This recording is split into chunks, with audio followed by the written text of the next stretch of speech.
السلام علیکم۔ حضرت مالک بن دینار کو اللہ تعالیٰ نے کتنا اونچا مقام عطا فرمایا۔ حضرت مالک بن دینار اور ان کے چند ایسے ہی نیک اور صالحہ ساتھی کسی جگہ سے گزر رہے تھے۔ انہوں نے دیکھا کہ ایک نوجوان سرخ و سفید، صحت مند، توانا اپنے ایک پلاٹ پر ایک خوبصورت محل بنوا رہا ہے۔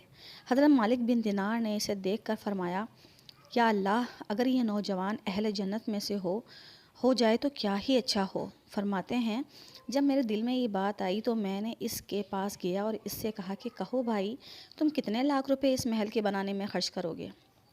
اس نے بتایا کہ اتنے لاکھ روپے اس پلاٹ پر خرچ کرنے کا اور محل بنانے کا ارادہ ہے۔ انہوں نے کہا کہ اگر تم اتنے لاکھ روپے مجھے دے دو تو اس محل سے اچھا محل میں جنت میں دلوانے کی ضمانت دیتا ہوں۔ یہ پیسے تم مجھے دے دو اور جنت میں ایک محل مجھ سے لے لو اور اس کو چھوڑ دو۔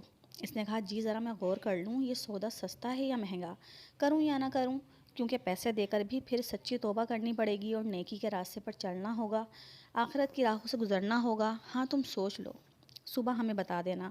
کہتے ہیں کہ رات بھر وہ روتا رہا، اللہ تعالیٰ کی بارگاہ میں رجوع کرتا رہا کہ میری قسمت کہاں کہ حضرت مالک بن دینار میرے واسطے جنت میں گھر دلانے کی ضمانت ہوں۔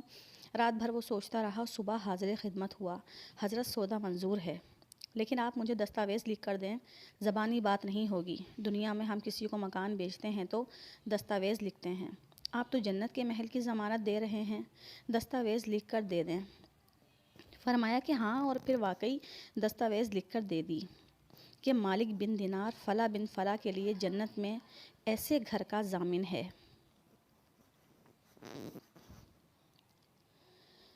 پھر دستخط کر کے وہ دستاویز اس کے حوالے کر دیں، اس سے پیسے لے کر خیرات کر دیے اور معاملہ ختم ہو گیا۔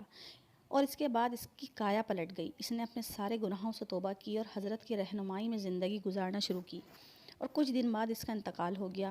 جب دفن کر کے آئے تو دوسرے دن اس کی قبر پر ایک ورقہ ملا جس پر لکھا ہوا تھا کہ مالک بن دینار نے اس کے لیے جنت میں جس محل کی ضمانت دی تھی وہ اس کو دے دیا گیا۔ سبحان اللہ، اس کی توبہ دیکھو اور حضرت کا مرتبہ دیکھو۔